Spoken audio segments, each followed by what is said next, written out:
This is one of the most hotly requested topics for this channel. Even if you didn't actively request it yourself, you couldn't have missed the buzz around the James Webb Space Telescope. It is more powerful than any other space telescope, including Hubble. So big, it had to be folded up like origami to fit onto the rocket that carried it into space. So precise and sensitive, it has to be kept at temperatures not much warmer than absolute zero to prevent its own internal heat radiation from getting in the way of its sensors.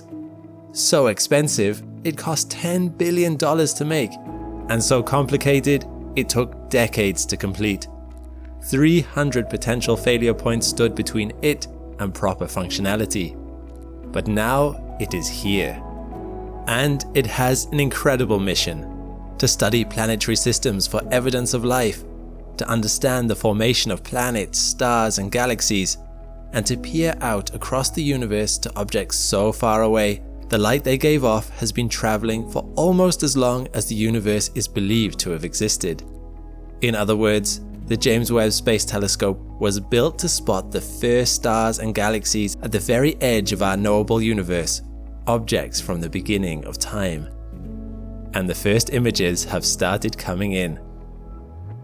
I'm Alex McColgan and you're watching Astrum. Join with me on a journey as we look over the early photographs coming out of the James Webb Space Telescope and see for ourselves the power and precision of this engineering miracle. It's already promising to be spectacular. For those who are new to this channel, we've already spent some time watching the James Webb Space Telescope as it's gone from a work in progress to a fully realized piece of hardware. It was first conceived in the 1990s and was originally intended to cost only $1 billion and to launch in 2007. However, numerous setbacks and delays plagued the project, pushing it back again and again. It was only in December 2021 that it finally launched, and it has been spending the intervening months slowly unpacking itself, powering up its systems, and testing its hardware. It is a 6,500 kilogram monster, with a sun shield whose 14 by 21 meter dimensions are around the size of a tennis court. Its mirror for capturing light is 6 times larger by area than Hubble's lens, which allows it to pick up more photons from further away to create crisp images. It boasts numerous cameras and scientific instruments which allow it to see across the infrared spectrum. This is a feature that is vital to its unique mission. Due to the expansion of the universe, all of the light from the furthest reaches of space have been stretched to the point that no matter what they were to start with, they are all at least infrared light now. So the only way to see these light sources is with an infrared telescope. On top of that, infrared is much better at punching through dust clouds and other obscuring debris, giving the James Webb Telescope the incredible ability to see objects that are beyond the sight of Hubble. I compare this telescope with Hubble a lot, as the James Webb Space Telescope was originally intended to be Hubble's successor. However, given their slightly different fields of view, Hubble can mostly see in visible light spectrums, while the James Webb Space Telescope can almost exclusively see infrared and can't see some visible light spectrums at all. It's more accurate to say that the two telescopes complement each other rather than compete. They work together to form a powerful duo, expanding our understanding of the universe. But that's not what you're here for. You're here to see what James Webb can do. Beginning in our own galaxy, let's gradually expand our vision outwards towards the edge of the knowable universe. You are in for some spectacular sights. The first stop on our journey is a place known as the Cosmic Cliffs. The Cosmic Cliffs, otherwise known as NGC 3324, are part of the Carina Nebula, about 7,600 light-years away from us. These peaks you are looking at are massive structures, around 7 light-years high, and what you see here is only a portion of the nebula as a whole. The actual nebula is much larger and contains a hollowed-out center, where the stellar winds given off by stars have blasted all nearby dust away from them. What we are looking at here is the edge of this hollowed-out bubble. Scientists are very interested in this region of space for one simple reason. It helps answer questions about the formation of stars. Thanks to the stellar winds in this zone, dust and matter conglomerate together, forming a birthing place for stars. However, for all our stargazing, there are still many mysteries surrounding this process. How exactly do they form? What do the different stages look like? It's difficult to tell. Part of the difficulty with finding the answers is the dust itself, both vital to the process and also a massive impediment to seeing it happen. It wraps around the forming stars like a protective cocoon, stopping scientists from seeing very clearly what is going on at the moments we'd like to see the most. James Webb fixes that.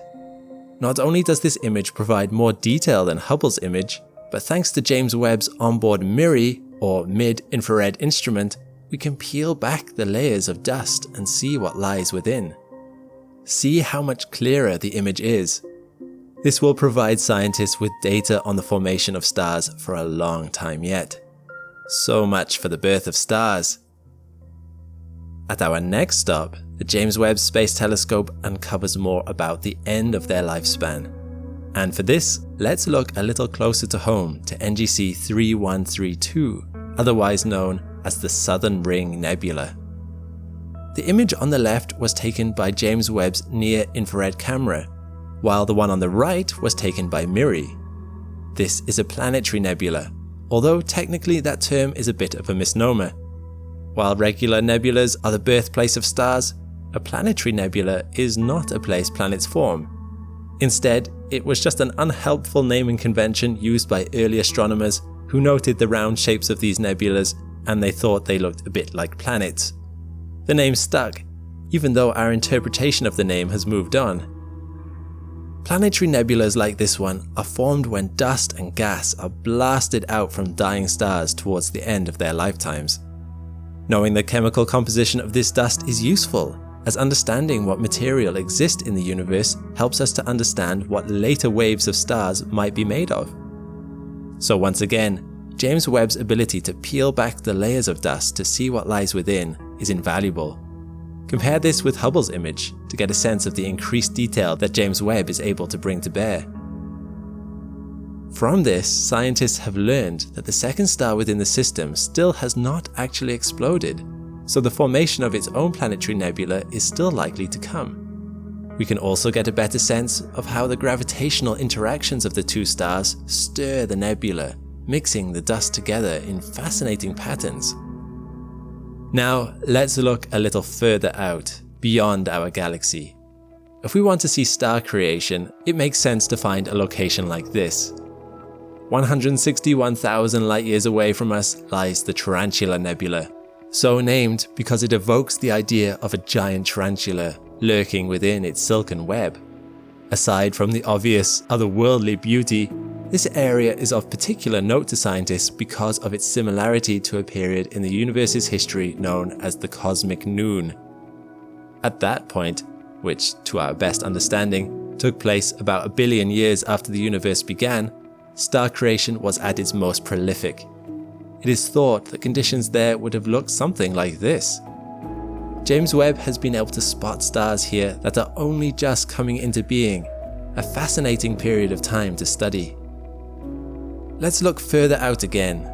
As our gaze extends, we lose track of individual stars and start seeing things on a galactic scale. Even here, there are beautiful dances being played out. Stephan's quintet is a formation of 5 galaxies, although one is not really next to the others, but just looks that way from our perspective. Famous for being featured in the film It's a Wonderful Life, it is thought that 4 of these galaxies will one day collide. Indeed, 2 are already doing so. James Webb allows us to see clearly the brilliantly hot dust being kicked off as these 2 central galaxies circle each other. The gravitational forces here are mind-bogglingly intense, the energy profound. It is a dance that is truly only appreciable at scales like this one. This image was not taken at a single time, but actually is a composition of almost 1,000 separate images that James Webb took and then scientists put together, giving it incredible resolution for picking out details. Let's look further out again. Until even James Webb is straining to see, in an image known as Webb's first deep field. This image is taken from an area so small, a single grain of sand held out at arm's length would block it from your view in the night sky. At this scale, individual stars are almost completely absent. Most of what you can see here are not stars, which would be too small to detect on their own, but galaxies. Here you can see the fish lens effects being created by gravitational warping, as relatively nearer objects bend light around them, distorting what lies beyond. We start to see the edges of the universe. In this image is one of the oldest galaxies we have ever sighted. It is so far away, the light from it, when it was born at the beginning of the universe, has only just reached us. Where is it? We are going to need to zoom in. Do you see it? It's admittedly quite small. By evaluating markers within the light given off by this tiny red galaxy, scientists are able to identify how far it has redshifted, and thus how long the light from it has been traveling by comparing it to normal visible light from similar sources. This tiny dot was found to be 13.1 billion light years away. As far as we know, given that the universe is thought to be 13.7 billion years old, this is one of the earliest galaxies that we will ever be able to see. Now, you might be disappointed by how small it is. However, there is some room for hope. Compare this image with one taken by Hubble of the same region. Obviously, James Webb's image is crisper and clearer, giving more detail and showing more objects. But there is one vital distinction between these two images. Hubble took its image by staring at this patch of sky for 10 days, slowly gathering every photon it could from this region of space and compiling them into a single image. James Webb, on the other hand, took only half a day taking its own image.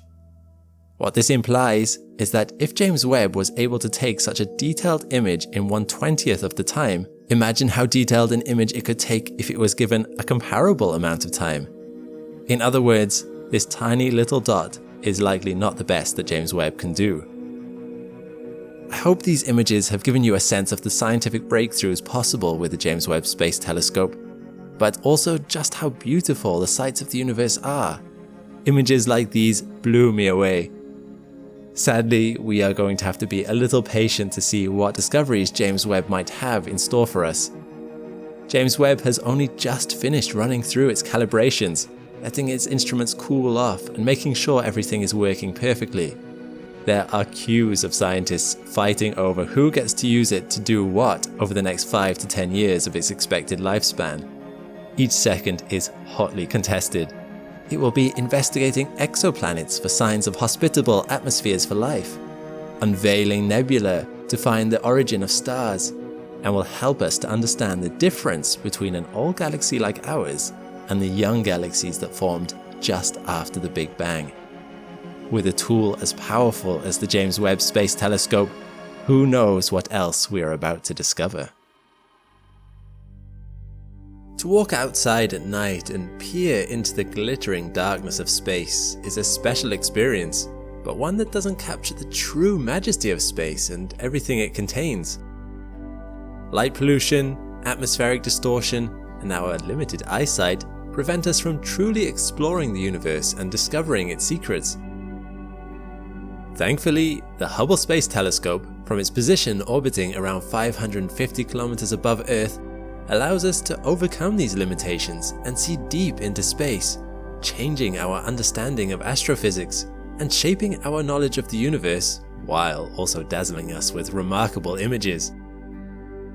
I'm Alex McColgan, and you're watching Astrum. Today we're going to look through the Hubble telescope, take a journey billions of light years into space, and explore and give context to the furthest reaches of our galaxy and far, far beyond, all the way to the most distant object ever seen. What will we see along the way, and what will Hubble surprise us with in this episode? Our first encounter is 3,800 light years away, where we see vast blue wings stretching out into space. But what is it? This is NGC 6302, otherwise known as the Butterfly Nebula. Lying within our Milky Way galaxy, the Butterfly Nebula's spectacular array of blue and turquoise colors is actually the glowing gas that was once a star's outer layer.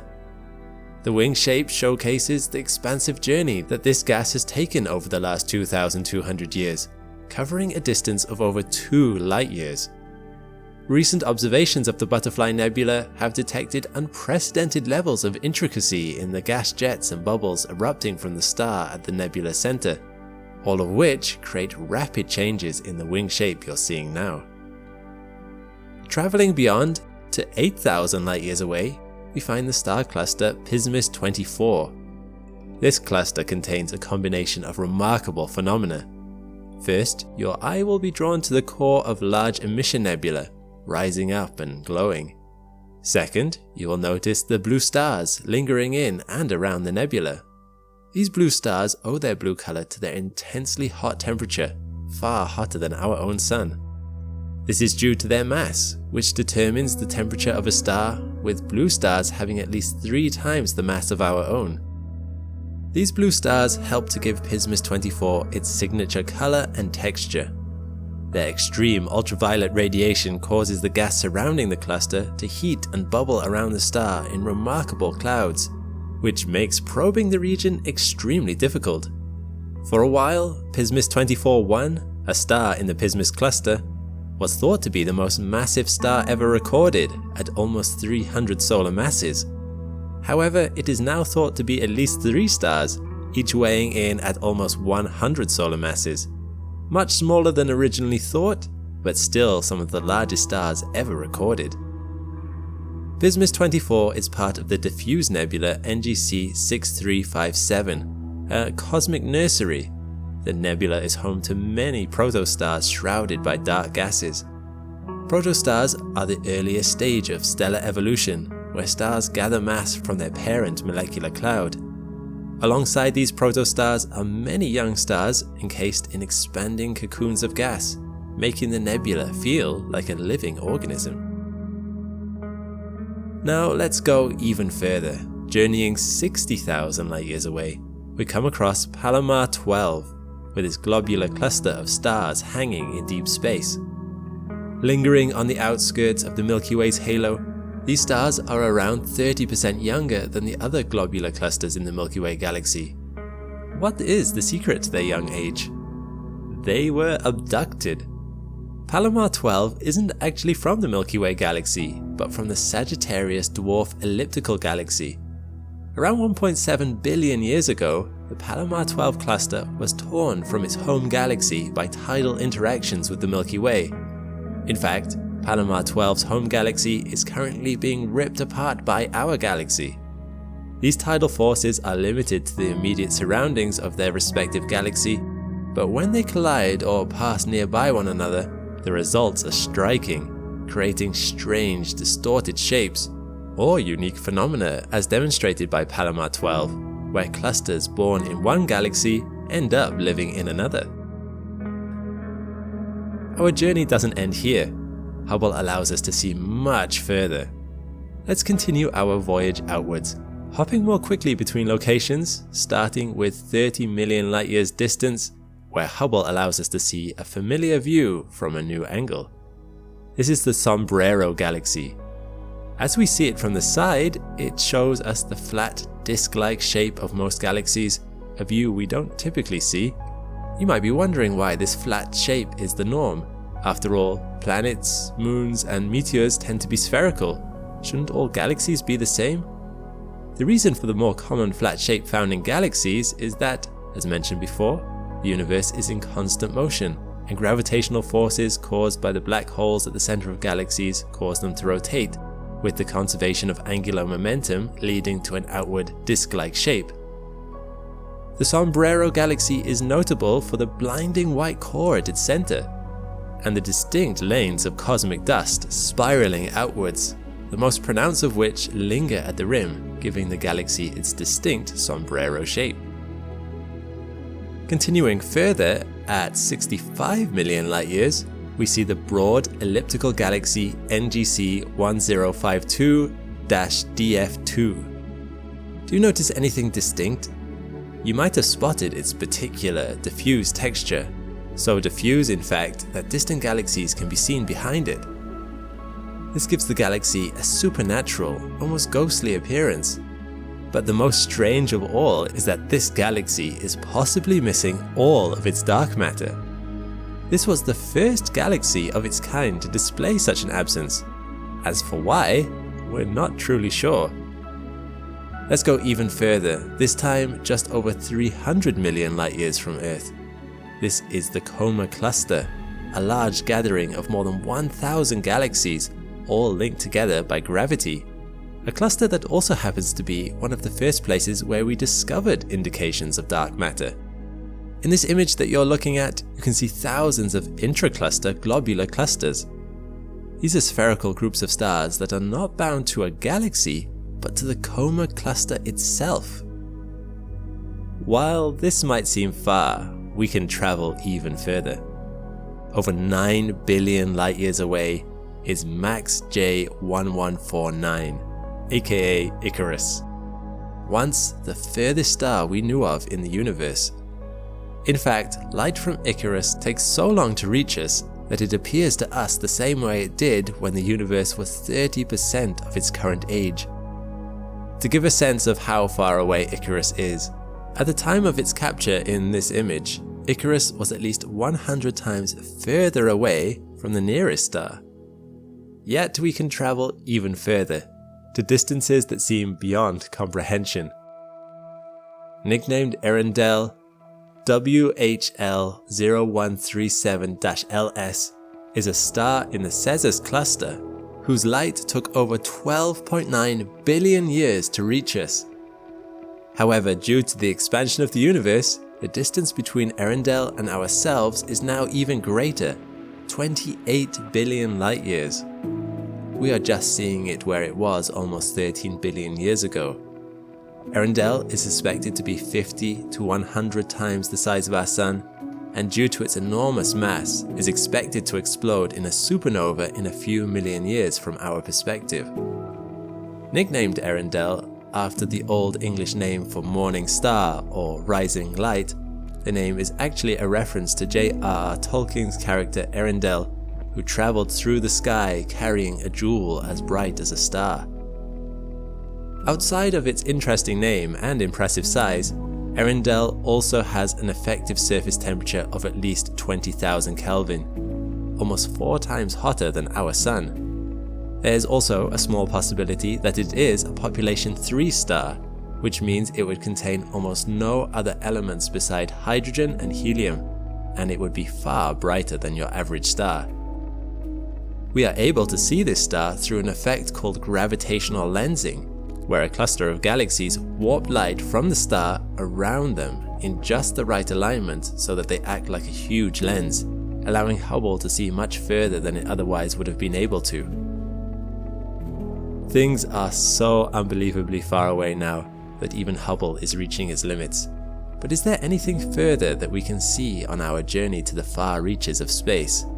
Yes, there is one more object Hubble can show us, the redshift galaxy known as HD1, the earliest and most distant known object in the observable universe. Although little more to us than a faint red dot, HD1 is actually 13.5 billion light years away, or at least it was when the light was emitted.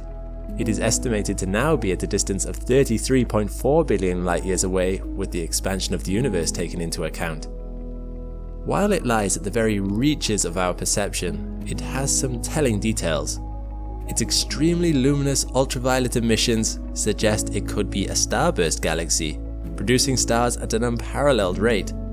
It could also be home to the enormous population 3 stars described moments ago that are far more luminous than the stars we are familiar with. However, these and any other theories are speculative due to the minimal amount of photons we are working with. All we do know for sure is that something is out there 33.4 billion light years away, and for now, that's the furthest thing that we can see.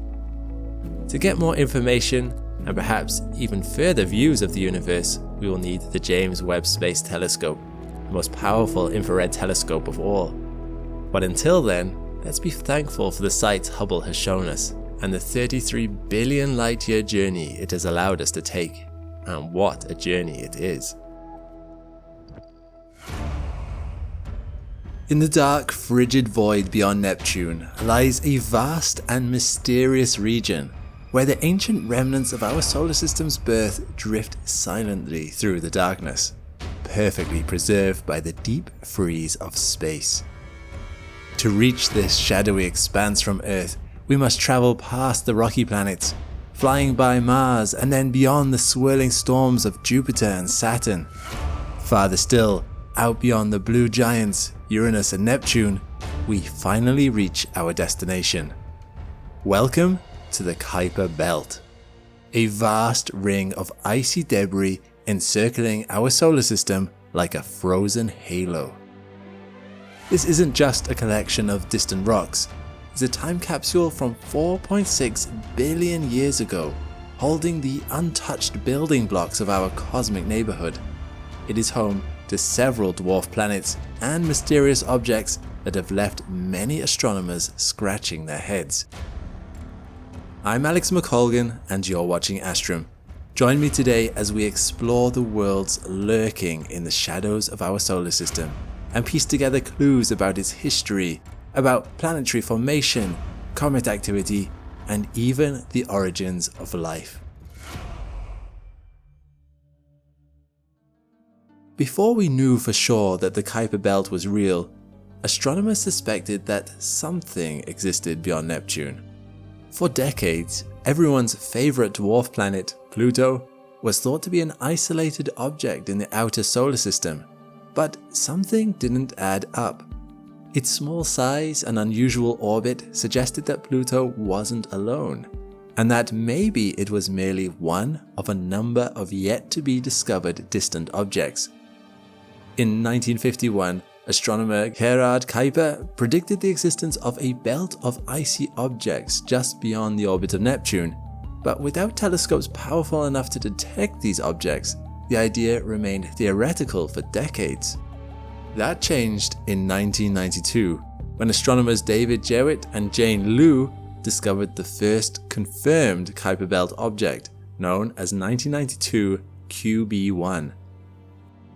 Pluto and its moon Charon were both discovered before 1992 QB1, Pluto in 1930 and Charon in 1978, but these objects were only confirmed as KBOs after the 1992 KBO. Since then, thousands more Kuiper Belt objects have been identified, populating this distant region beyond Neptune.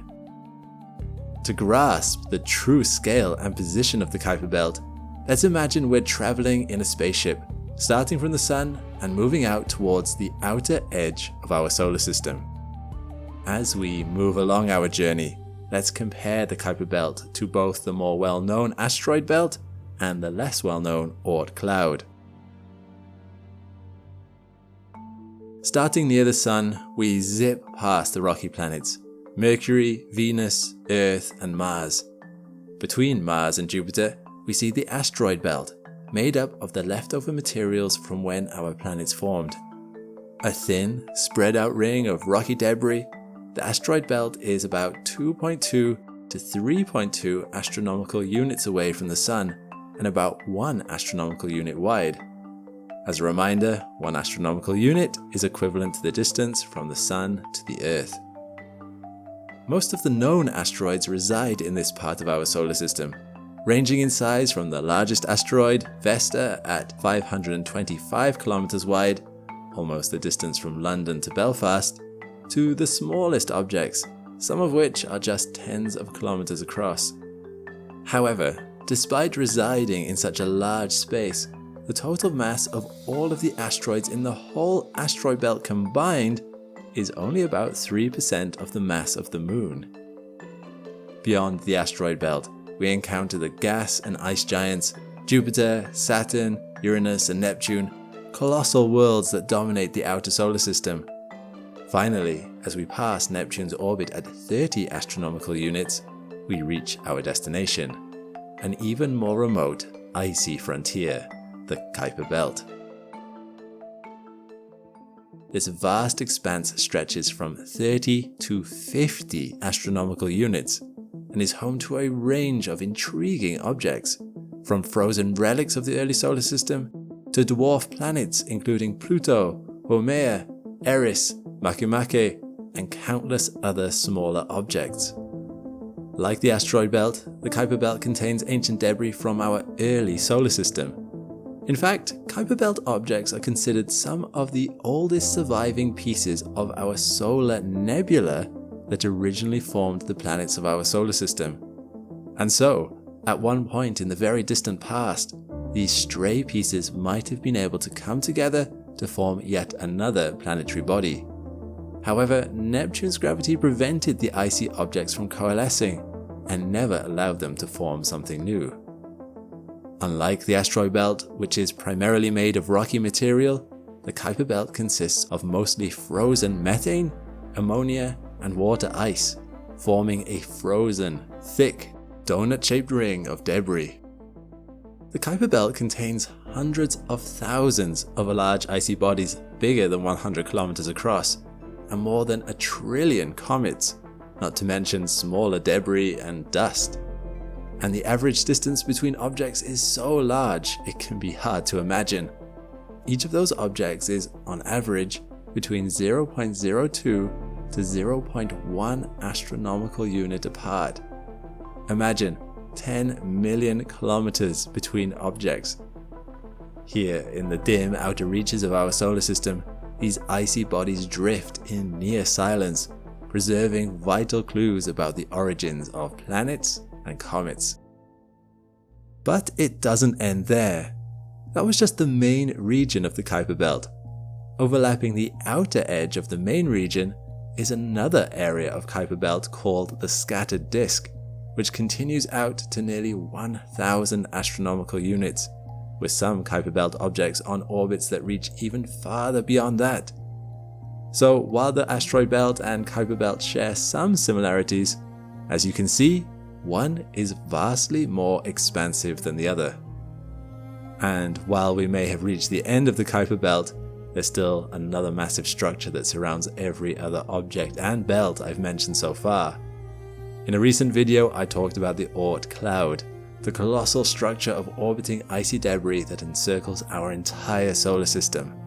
It's so jaw-droppingly far away that even our most powerful telescopes can't catch a glimpse. So how do those two structures, the Oort cloud and the Kuiper belt, differ from each other? For one, the Kuiper belt is thousands of times closer to the Sun than the center of the Oort cloud, which is theorized to stretch from 2,000 to 100,000 astronomical units. Another major difference is that the Kuiper belt is donut-shaped, while the Oort cloud is spherical, like a gigantic bubble of swarming debris. But something these structures do have in common is that they are both sources of the celestial phenomenon that we know as comets. The Oort cloud is the source of many long-period comets, while the Kuiper belt is where some short-period comets are born. While the Kuiper belt today is one of the most massive structures in the solar system, it's just a small fraction of what it once was. Originally, altogether, it probably contained 7 to 10 times the mass of Earth, but the shifting orbits of the 4 giant gas and ice planets caused most of that to be lost to space. What remains is no more than about 10% of Earth's mass. Not only that, but the Kuiper belt today continues to slowly erode away. As objects occasionally collide and break apart, smaller fragments are left in their wake, and some of the resulting dust is blown out of the solar system by the solar wind. Sometimes these collisions, or Neptune's gravity, will cause Kuiper belt objects to head on a new path towards the Sun, creating short-period comets which have orbits of less than 200 years. Over time, the Sun's radiation causes comets to shed material, producing the spectacular tails we see from Earth. Several famous comets originate from the Kuiper belt or its scattered disk, including Halley's Comet with an average orbital period of 76 Earth years, or Comet Shoemaker-Levy 9, which broke apart and smashed into Jupiter in 1994 in the first ever observed collision of 2 solar system bodies. As we all know, Jupiter survived, but the impact was visible from Earth and was quite a spectacular sight to behold. You can see it out for yourself if you check out my video on the aftermath of this collision. You may also have heard in the news recently about a near-Earth asteroid named 2024 YR4. While there is a very, very small chance of this asteroid colliding with our moon, or even a smaller chance of it impacting Earth, the short-period comets originating from the Kuiper Belt pose no immediate threat to us in the next 100 or more years. In other words, you don't need to worry about that. Despite the Kuiper Belt being just a small remnant of what it once was, it still offers a nearly endless frontier of objects for us to explore. And unlike the Oort cloud, which we have not been able to visit yet, we have been to the Kuiper Belt. While most of what we know about the Kuiper Belt comes from ground-based telescopes and the Hubble Space Telescope, NASA's New Horizons is the only spacecraft to have actually been there. It performed a flyby of the dwarf planet Pluto and Kuiper Belt object 2014 MU69, which was later officially named Arakoth, meaning sky, in the Native American Powhatan or Algonquian language.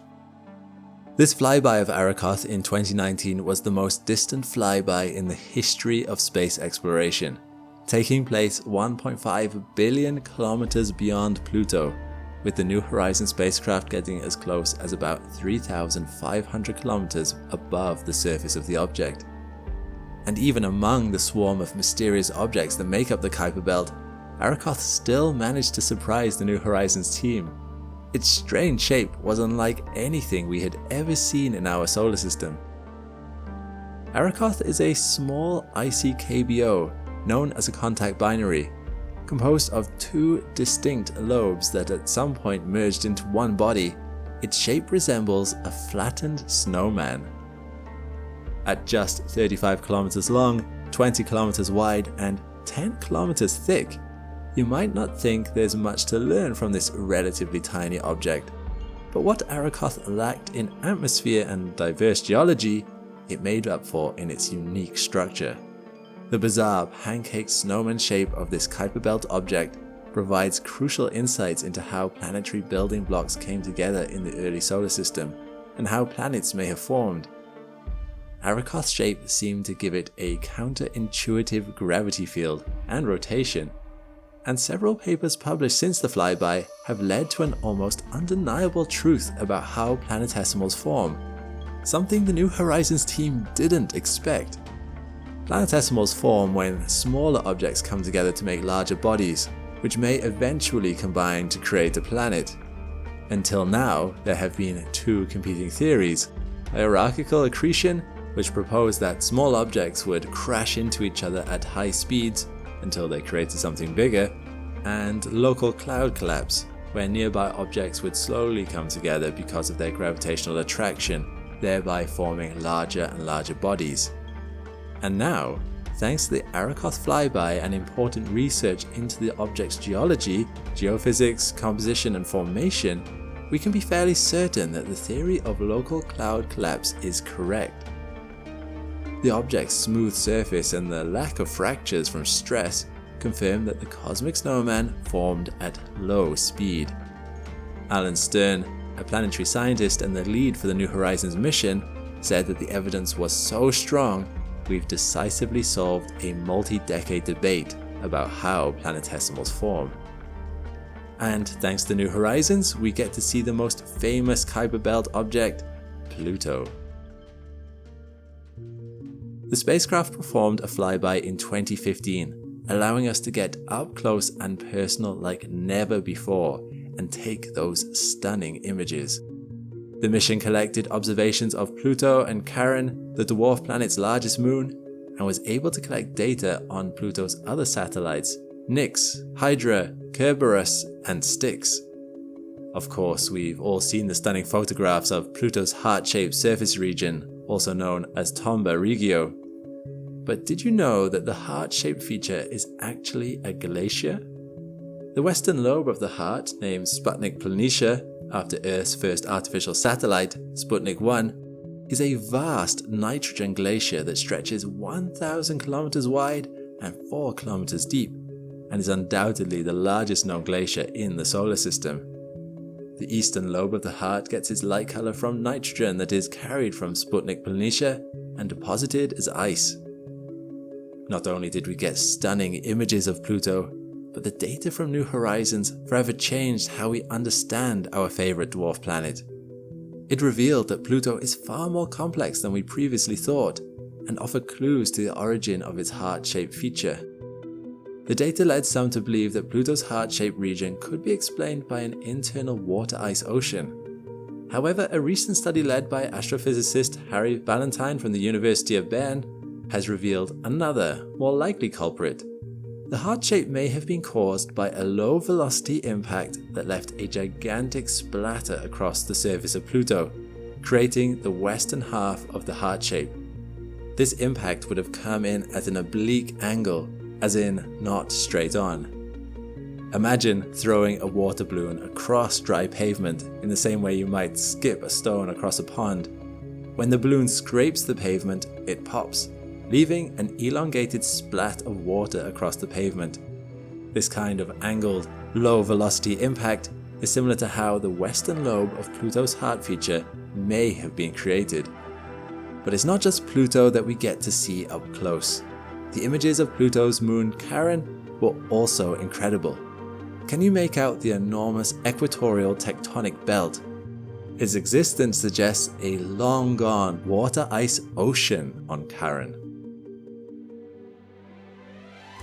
So what comes next in our quest to understand the Kuiper Belt and, consequently, to understand our solar system? New Horizons is expected to exit the Kuiper Belt sometime between 2028 and 2029. And while there is no current target for a further flyby, it is possible that NASA identifies another suitable target. New tools like the James Webb Space Telescope could help us to further analyze the composition of Kuiper Belt objects. And perhaps in the distant future, a robotic mission might allow us to land on one of these mysterious objects, or even collect a sample for a return mission back to Earth. Who knows what else we'll discover out there in this vast frozen frontier. As technology advances, future missions will hopefully push deeper into the Kuiper Belt, revealing more of its long-held secrets, one icy world at a time. In 1977, two pioneers embarked on what might be one of the most epic feats of exploration ever undertaken. Their goal? To unravel the cosmic mysteries surrounding the solar system and our place in it.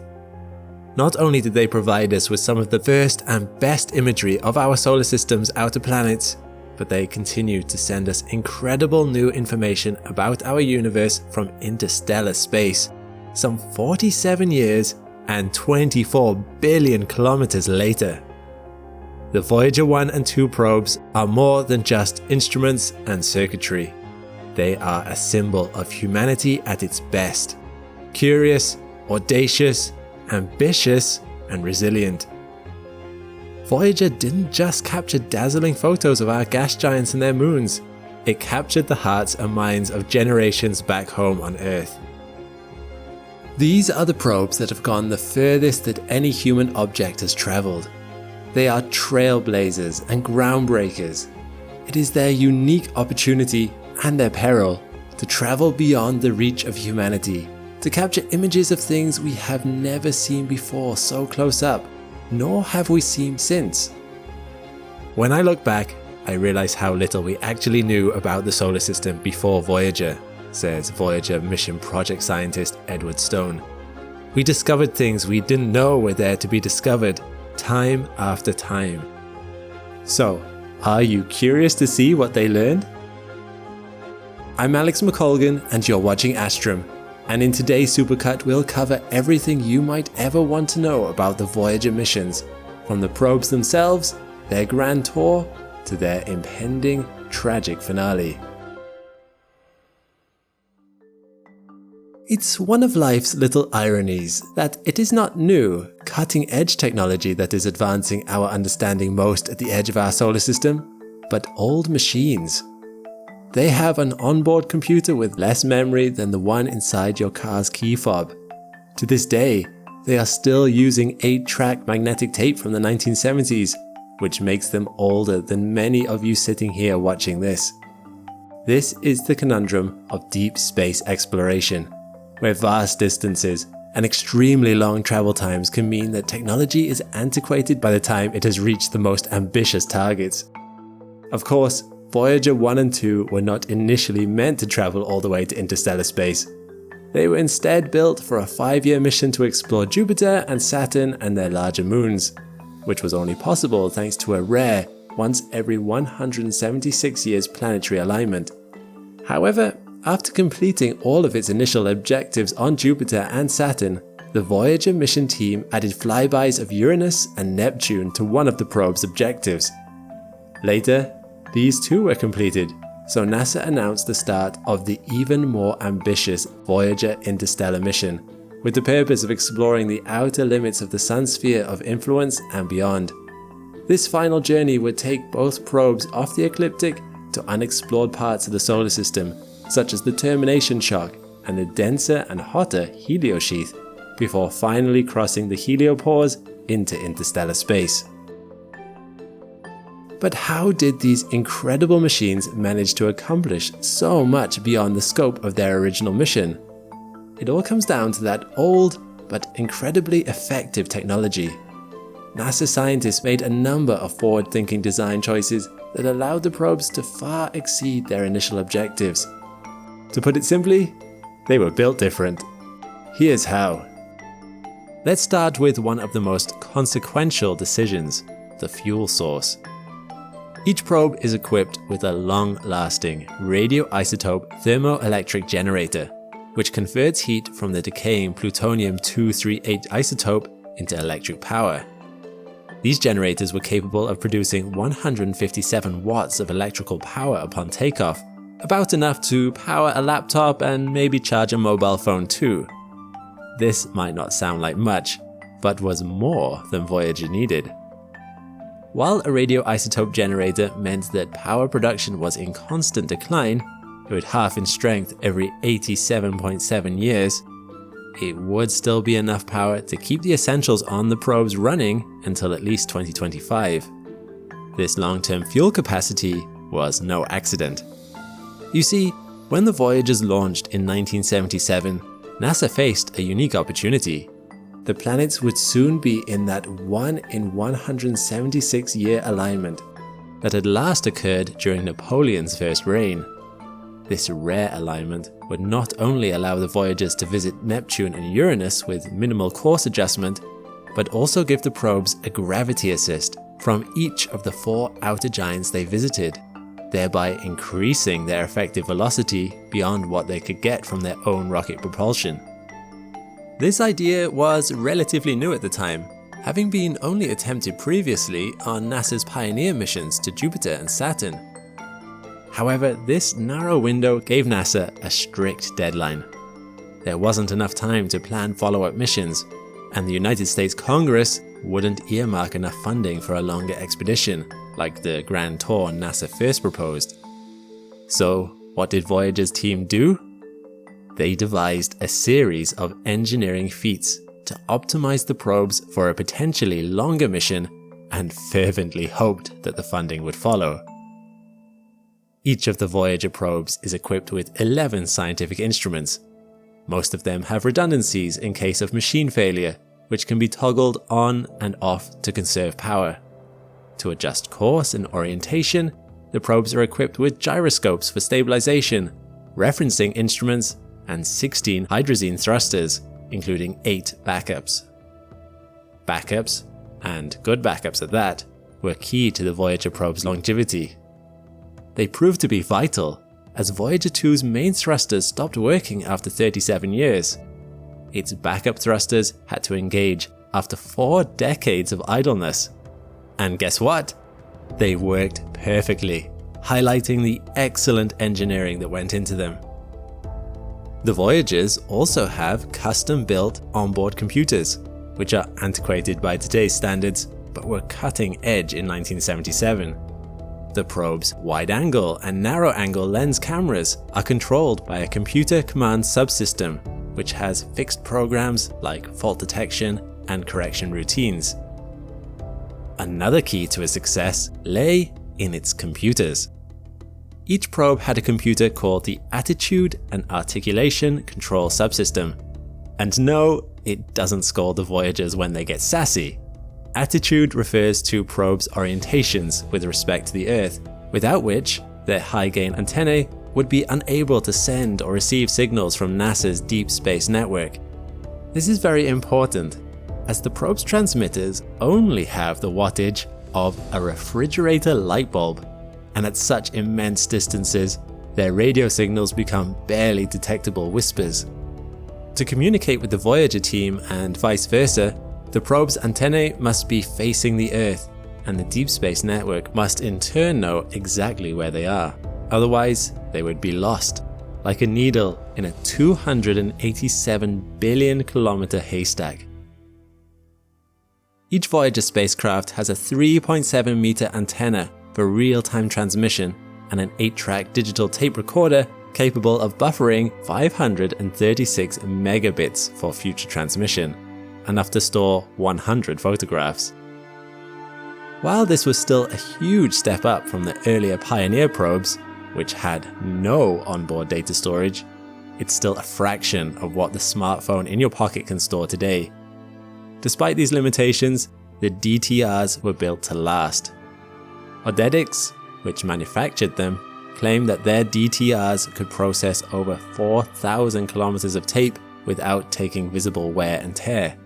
They had to withstand the harshest environments imaginable and undergo rigors that had never before been tested. Yet, the Voyager DTRs performed without data loss or machine failure until they were finally taken offline to conserve power. Not bad for machines 12 years older than the World Wide Web.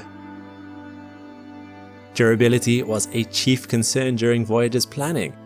There are many unknowns in a mission of this magnitude. To get to Jupiter, both Voyagers would have to pass through the asteroid belt. Scientists once believed that this region would shred apart any spacecraft that tried to pass through it. However, Pioneers 10 and 11 had previously been able to pass through the asteroid belt, which emboldened Voyager's team to repeat the stunt. However, failure would have meant disaster before the probes had even reached their first target. Luckily, both probes made it through the asteroid belt unscathed, and we now know that it is mostly empty space thanks to them.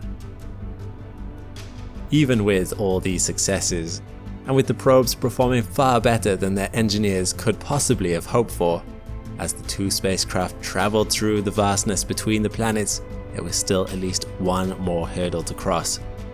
What would happen to the probes in the extremely cold temperatures of interstellar space? NASA installed multiple heaters to keep the machinery operational. Nonetheless, as the probe's power waned, NASA had to turn off some of their heaters to conserve energy. When the Cosmic Ray Detector's heater was turned off 2 years ago, its temperature plummeted by 70 degrees Celsius. Needless to say, sending a repair team 23 billion kilometers into space isn't an option. So everyone thought the instrument would break, but it continued to run smoothly. The fact that the probes have operated so well for 45 years is a testament to their resilience and engineering. But with all this technology, what did they see? Let's go back to the beginning and follow the path they blazed across our solar system.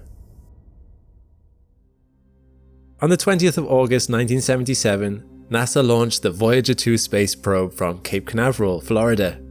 Its partner in crime, Voyager 1, was launched 2 weeks later on the 5th of September. Even though both probes were Jupiter-bound, Voyager 1 was set on a shorter, faster trajectory, so taking off second made sense. It overtook Voyager 2 on the 15th of December 1977 and exited the asteroid belt first. Together, this dynamic duo was set to take a dazzling parade of pictures that were absolutely revolutionary at the time. But don't take my word for it. Let's jump in and you'll see for yourself. 13 days after launch, Voyager 1 sent this photo back to Earth. The first of tens of thousands it would send back over the next 5 years. Taken 11.6 million kilometers from Earth, it's a sentimental place to start our journey. It might remind you of the Earthrise photo taken by the Apollo 11 crew from the moon just 8 years prior. We can see our blue marble and its moon in the distance. I don't know about you, but I find this photo so hauntingly beautiful, especially knowing how far this probe had travelled and how much it's seen since then. But we've got a long way to go, so let's move on. It would be almost 2 years before Voyager 1 finally makes its approach to its first target, Jupiter. Not bad, considering it's 714 million kilometers away. Voyager 1 arrived first on the 5th of March 1979. You see, it travels at 17 kilometers per second, 2 kilometers per second faster than Voyager 2, who, despite leaving Earth first, arrived 4 months later on the 9th of July 1979. This is because the trajectory Voyager 1 took allowed it to gain more speed relative to the Sun. Now, Voyager 1 was not the first spacecraft to encounter Jupiter. That was Pioneer 10, 7 years prior in 1972. And while the Pioneer mission certainly provided great scientific insights, it didn't quite grab the imagination of the public. But sending back stunning images like this, Voyager certainly did. This is Jupiter in all its glory. It's kind of hard to accept that these are actual photos and not paintings or some AI-generated image. If you look closely, you can spot 2 of its moons, Io on the left and Europa, the beige one, on the right, but more on them later. Luckily for us, Voyager 1 even recorded its approach to the great gas giant. It took photos at regular intervals, every 10 hours or 1 Jupiter day. This means the planet is in the same point of its rotation in all the photos. The 66 photos were spliced together to create this time-lapse movie, spanning Voyager 1's approach to Jupiter from the 6th of January to the 3rd of February 1979, covering a distance of 27 million kilometers. I personally can't decide if it is incredible or terrifying. But let's get a closer look and see what surprises this planet is hiding. Something that immediately stunned scientists was Jupiter's atmosphere. They expected to see east-west and west-east winds in Jupiter's different atmospheric zones, but what caught them by surprise was the amount of turbulence, plumes, and rotational movement, which are super clear in this image. You can immediately see how dynamic the atmosphere of Jupiter is. Scientists had already suspected Jupiter's most notable characteristic, its Great Red Spot, might be a counterclockwise rotating formation. Not only did Voyager data confirm this, it also showed a surprising amount of similar phenomena in other parts of the atmosphere. The white spot you see below the Great Red Spot is one example of these surprise storms. Turns out Jupiter's atmosphere is littered with them, and we had no idea. When we think rings, we think Saturn, but thanks to Pioneer data, scientists have long suspected that the same is true for Jupiter. Voyager data not only confirmed the existence of 4 Jovian rings, it was also the first to image them. This picture, taken as Voyager leaves Jupiter, highlights the rings beautifully, as that glowing orange line protruding from the planet. Before we leave Jupiter and continue our journey, I did promise we would come back to its moons, Io and Europa. Possibly the biggest shock from the Voyager expedition is the discovery of volcanic activity on Jupiter's moon, Io.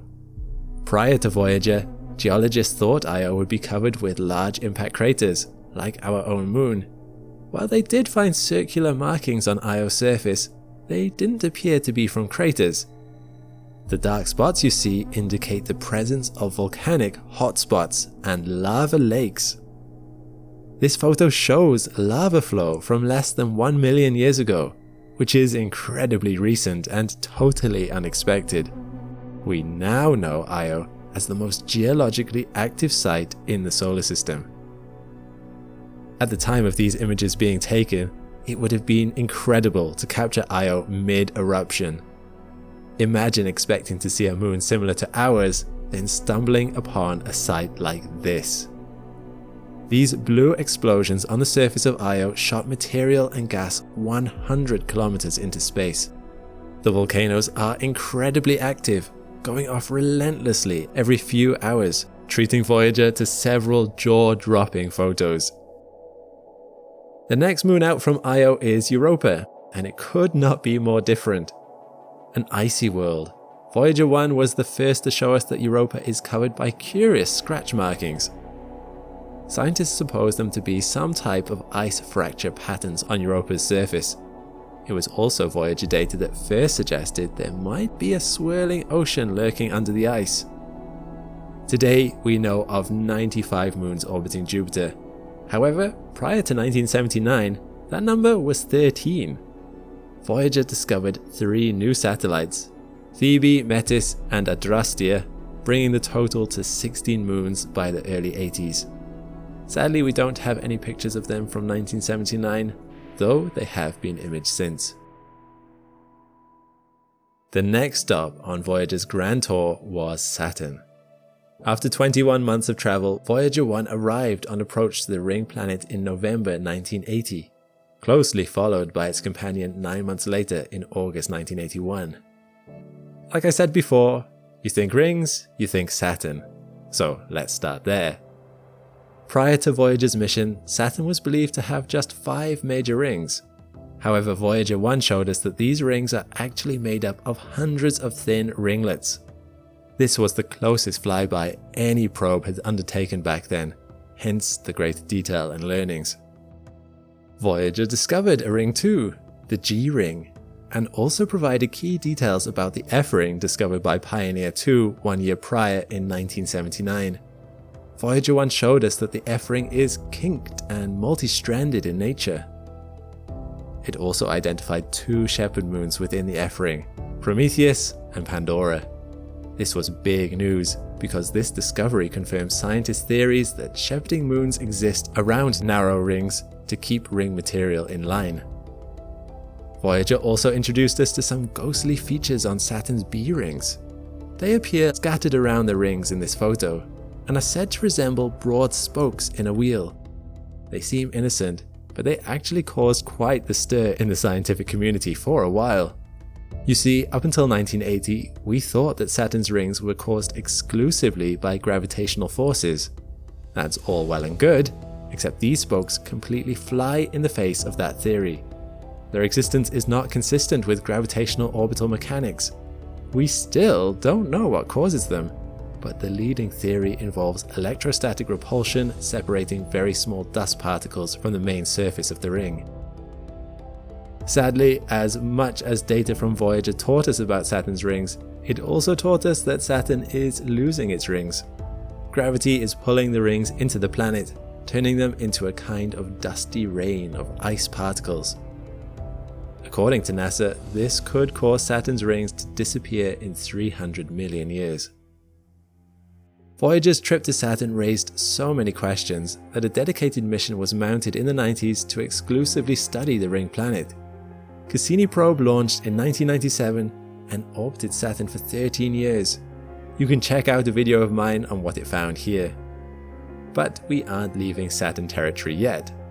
Voyager provided some decisive breakthroughs regarding the planet's moons.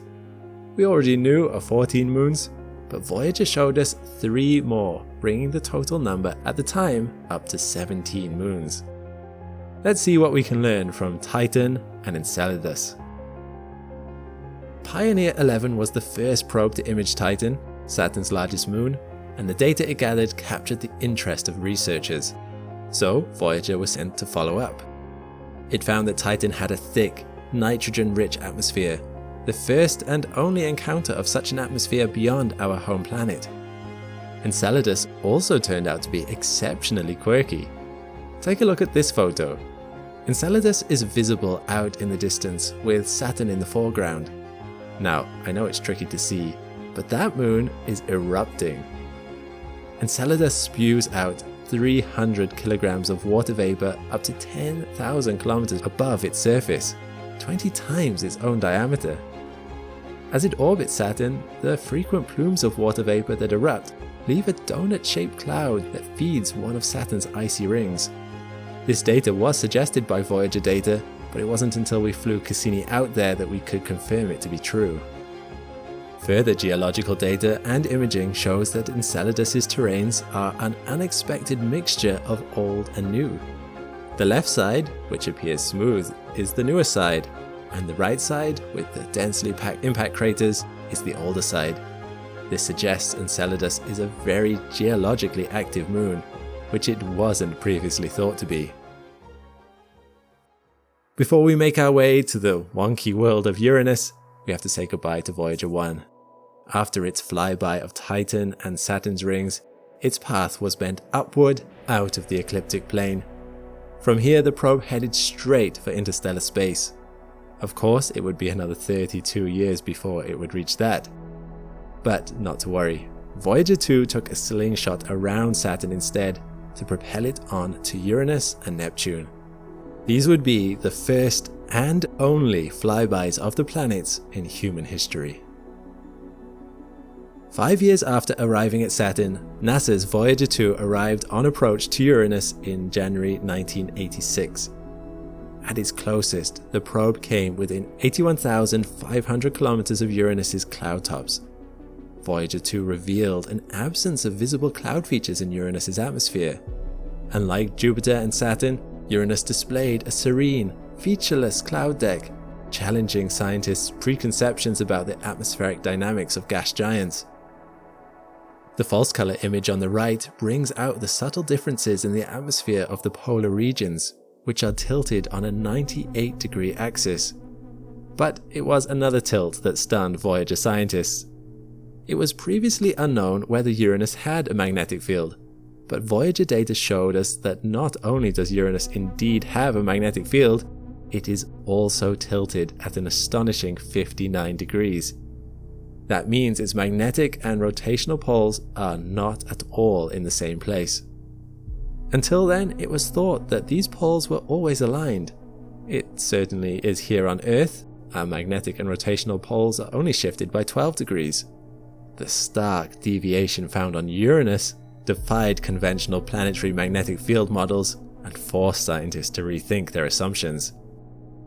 One side effect of this misalignment of poles is that as the planet spins, its magnetosphere, the space carved out by its magnetic field, wobbles like a poorly thrown football. Scientists still don't know how to model it, but it might look something like this. Voyager 2's observations unveiled more details about the known rings of Uranus, and discovered 2 more.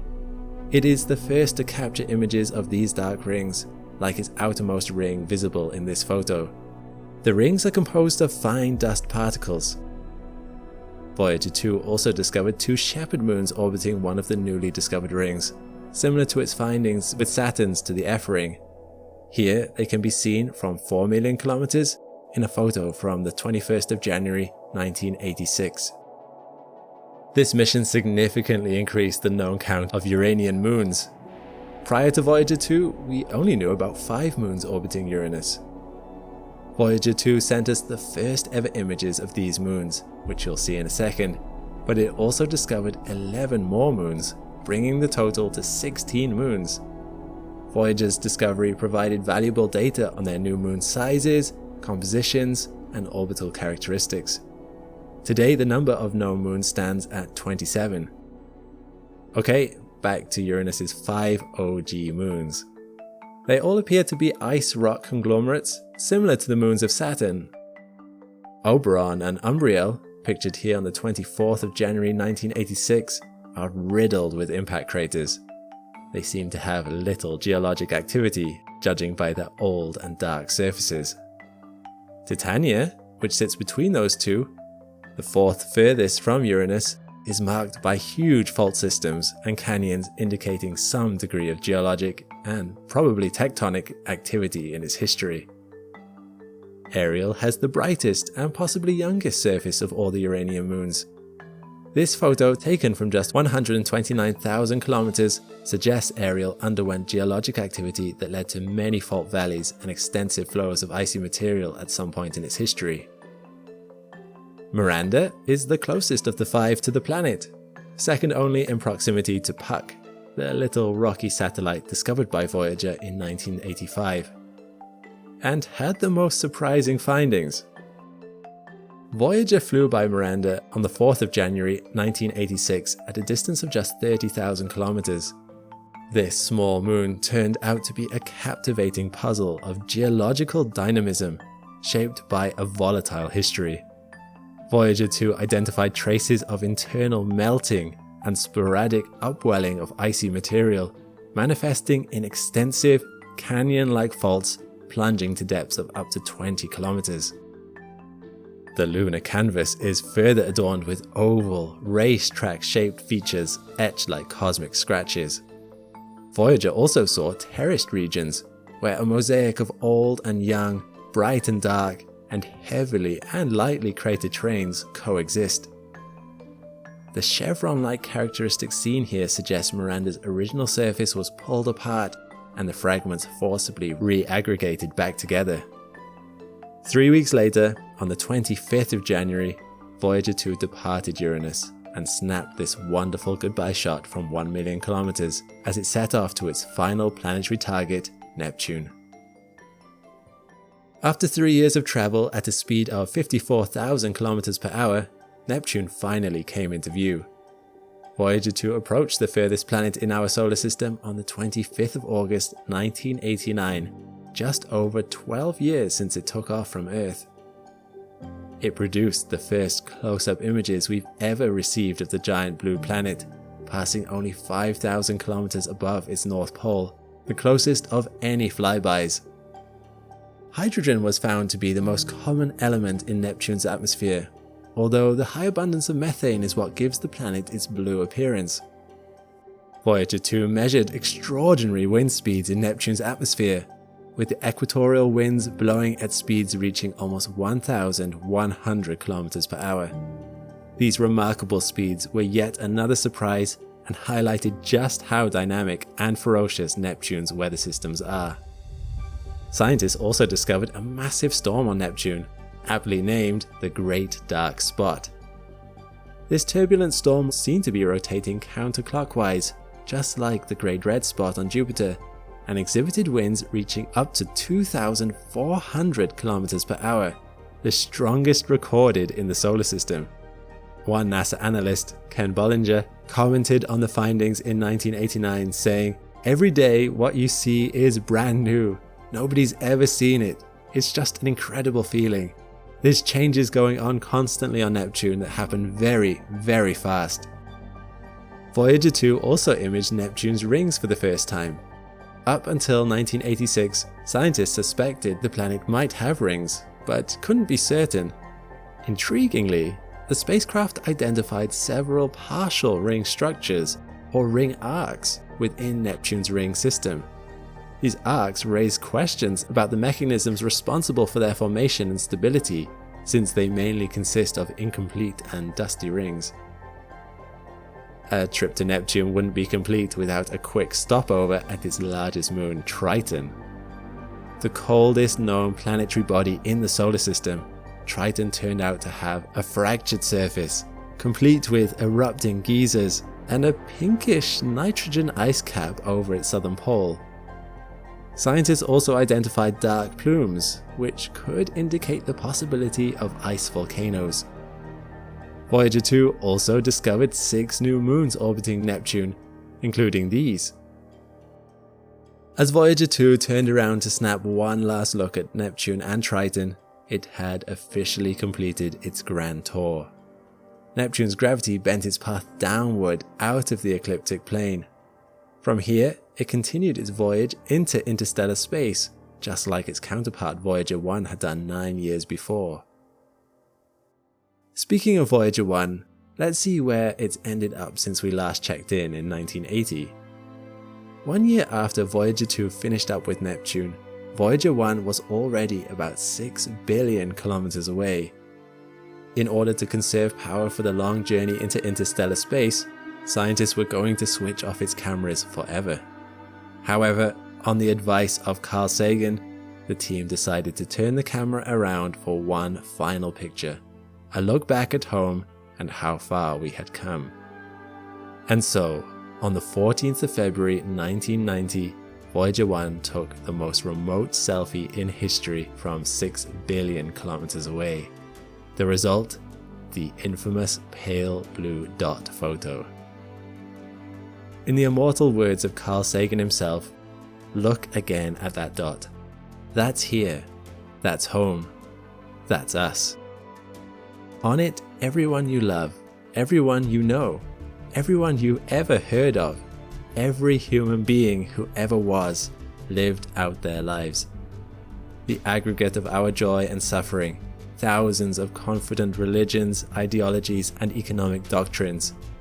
Every hunter and forager, every hero and coward, every creator and destroyer of civilization, every king and peasant, every young couple in love, every mother and father, hopeful child, inventor and explorer, every teacher of morals, every corrupt politician, every superstar, every supreme leader, every saint and sinner in the history of our species lived there on a mote of dust suspended in a sunbeam. There is perhaps no better demonstration of the folly of human conceits than this distant image of our tiny world. To me, it underscores our responsibility to deal more kindly with one another and to preserve and cherish the pale blue dot, the only home we've ever known. This sentiment rings with as much power today as it did 33 years ago. But what came next? What did the Voyager probe see and do in interstellar space? In 1981, Voyager 1 escaped the ecliptic, which is the Earth's plane of orbit around the Sun, heading 35 degrees to the north. Voyager 2 later went under the ecliptic, heading 48 degrees to the south.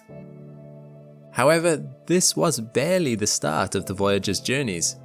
To reach interstellar space, the probes would have to traverse the termination shock, a region in which hypersonic solar winds run into fierce resistance from the interstellar wind.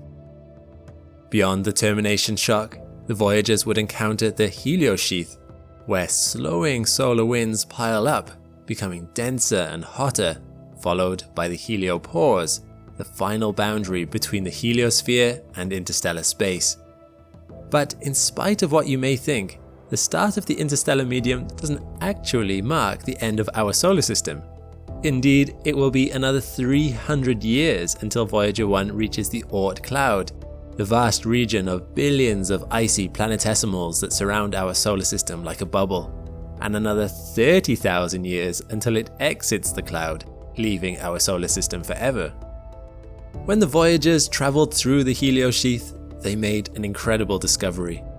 Because the Sun's magnetic field spins in opposite directions on its north and south poles, the spin creates a ripple where they meet called the heliospheric current sheet, sort of like the rings created by dropping a stone in water. However, when this sheet reaches the termination shock, it compresses, as though the ripples were hitting the edge of a pool. The Voyager probes discovered that after the termination shock, these stacked up ripples form magnetic bubbles. This means the boundary of the heliosheath is not as smooth and clear-cut as scientists thought. Instead, it is a fluctuating and magnetically bubbly environment. This messy finding has prompted a complete revision of our model of the heliosheath. On the 25th of July 2012, the Voyager 1 space probe became the first man-made object to leave the Sun's heliosphere and enter interstellar space. It was traveling at an incredible speed of 540 million kilometers per year, or 3.6 astronomical units, an astronomical unit being the distance between Earth and the Sun. The distance at which Voyager 1 crossed the heliopause was about 120 astronomical units from the Sun, which itself was a revelation. It was unknown where, exactly, the heliopause occurred. Funnily enough, some early models put it as close as Jupiter, and others much further. Remember, the heliopause is the boundary where the sun's solar wind is stopped by its collision with the interstellar medium, kind of like the crashing of two powerful bodies of water against each other. Solar wind is the steady stream of charged particles, such as electrons, protons, and alpha particles, that come from the sun's outer layer. The interstellar medium, by contrast, consists of charged particles, gases, and cosmic dust left over from the Big Bang and other ancient supernovae.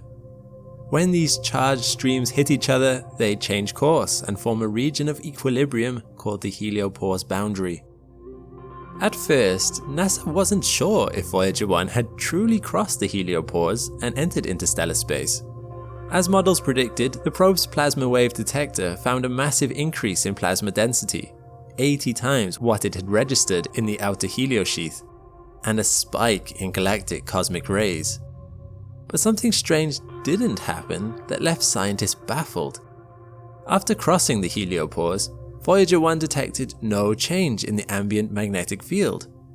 Why was that so surprising? Well, theoretical models assumed that the ambient magnetic orientation would change in a region dominated by the magnetic fields of other stars. But remarkably, Voyager 1 detected no discernible change in the ambient magnetism. NASA was so confused that they waited nearly a year before announcing that Voyager 1 had, in fact, entered interstellar space. On the 5th of November 2018, Voyager 2, traveling at the slightly slower speed of 490 million kilometers, or 3.3 astronomical units per year, joined Voyager 1 in becoming the second man-made object to enter interstellar space. The crossing also occurred 120 astronomical units from the Sun, and like the Voyager 1 6 years earlier, the probe detected no change in the ambient magnetic field. But something else surprised scientists. You see, the Sun goes through 11-year solar cycles, during which its activity waxes and wanes. Voyager 2's crossing occurred at a time when solar winds were peaking. Models predicted that the size of the heliosphere would fluctuate with the solar cycle, meaning it would have been expanding when Voyager 2 made its crossing. Yet, Voyager 2 crossed the heliopause at exactly the same distance Voyager 1 had 6 years prior, meaning our models were wrong. Like the magnetometer finding, this demonstrated the value of testing theoretical models with field data. We now suspect the boundary between the heliosphere and interstellar medium is much more twisted and filled with fluctuations than prior models proposed. One leading idea is that our Sun emerged billions of years ago from a hot and heavily ionized region following the explosion of one or more supernovae, and that magnetic turbulence persists to this day near the heliopause. If so, the probes will likely encounter a different magnetic orientation as they travel further away, but their instruments will probably be long dark by that time. After all, the probes are already starting to fail. In early May 2022, Voyager 1's signal went strange. Imagine you are a NASA scientist. You arrive at your computer for the day and begin looking through the Voyager 1 telemetry data. Voyager 1 sends back status updates about its systems, letting you know whether everything is functioning normally. It takes 22 hours now for a signal to reach Earth from Voyager 1, so communication is a little slow between you and the spacecraft you're overseeing. Currently, it's more like sending letters than text. However, today something is wrong. The information it has sent you is gobbledygook. Instead of precise data explaining exactly what Voyager 1's thrusters are doing and what orientation it believes itself to be at, you get long strings of zeros or 377s. The information does not make sense. It suggests that Voyager is doing things and pointing directions that it cannot be. You quickly check your computer again. Yes, you did just receive a signal from Voyager 1. So its antenna must be pointing towards you, the same as it always has. It cannot be pointing in the strange directions it is claiming, or you would not be getting a signal at all. And not only are you receiving the signal, but it's at the exact same strength too, so it has definitely not changed direction. And ping, onto your computer comes Voyager 1's latest science data. Strangely enough, this is all normal. While over the years Voyager 1 has had to turn off 5 of its 11 pieces of scientific equipment, and a further 2 have stopped working due to general degradation, the remaining 4 continue to take readings about the interstellar medium, magnetic fields, and cosmic rays. Nothing here is garbled in any way. You check the other systems. Voyager 1's power supplies are a little low, but that's to be expected. The plutonium oxide that fills its 3 generators have a half-life of 87 years, but Voyager 1 has been traveling for 45 now. It's no wonder the efficiency has started to decline. In fact, the experts believe that Voyager 1 will not last past 2025. But that's some time away. It does not explain what is happening now. After checking its other systems, it is just one that is behaving strangely. The AACS. The Attitude, Articulation and Control System. This computer is one of 3 on Voyager 1. And remember, its job is to make sure the spacecraft's large 3-meter antenna continues to point towards Earth. This AACS has stopped sending coherent data. You lean back, puzzled. The situation is not as bad as you might have thought, but it is troubling. It's kind of like receiving post from a postman who says hello to you every morning, only for some reason he starts speaking another language one day. The packages he delivers are still the same, and they've arrived at the same address. It's just the words the man speaks make no sense to you anymore. To further compound the strangeness, Voyager 1 doesn't think that anything is wrong with it at all. The spacecraft comes equipped with emergency safe mode settings that it can go into if it detects that anything is not working the way it ought to be. Essentially, these involve powering down until scientists can figure out what's wrong with it. And these have not activated. So Voyager 1 believes that all its systems are working the way they should be. The data is given, the scene is set. This was the question that NASA engineers faced in mid-2022. A single fault like this might not seem like a big deal, but it hints at something potentially wrong with further systems. And if that is true, it might spell an end to the whole mission. Voyager 1 is, by now, 23.8 billion kilometers away from you. Your solution will have to be made via deduction, alongside careful 22-hour each-way questions and answers with the faulty spacecraft. By evaluating the rest of the systems and finding them normal, you can rule out some of the more unusual explanations. No, this probably is not the work of aliens trying to mess with you. Although NASA scientists were open to the idea of the Voyager probes maybe one day being picked up by alien life, as evidenced by the golden discs installed on the probes filled with messages about us for aliens to read if ever they stumbled across it, this was more of a symbolic gesture. Besides, it seems that this would be a strange way for aliens to communicate with us. And no, the laws of physics have not broken down. Voyager 1 has not entered a wormhole that is skewing where it thinks it is, while still somehow getting the signal back to you. Given that the scientific data all appears to be providing normal readouts, it's much more likely that the problem lies with the AACS itself. For 4 months, scientists and engineers gently prod and examine Voyager 1. Testing theory after theory and trying to come up with a solution that fixes things without causing any further damage in the process. They could switch over to a backup system. It would not be the first time they'd started using a new computer on Voyager 1 after the old one stopped working. Voyager 1 is built with redundancies. This isn't even the first AACS computer that's been used. A previous one became defective a while ago. They also contemplate just leaving things be. After all, the science data is still coming in. Would it be the end of the world if Voyager 1 simply carried on speaking garbled messages? Perhaps this could be the new normal. Except it implies that a deeper problem is being overlooked. Can you figure out what was going wrong? If you can, perhaps NASA should look into hiring you. It turns out that in the intense, radiation-filled environment of interstellar space, something had made Voyager decide to start using that older, broken AACS computer to send data back to Earth. Because of the faults in this computer, the data had become corrupted, resulting in the strange numbers. So actually, in this case, the fix was easy. All NASA had to do to fix it was to ask Voyager to start using the right computer again. Once Voyager 1 did that, the problem was resolved. Well, I say easy, and I say resolved.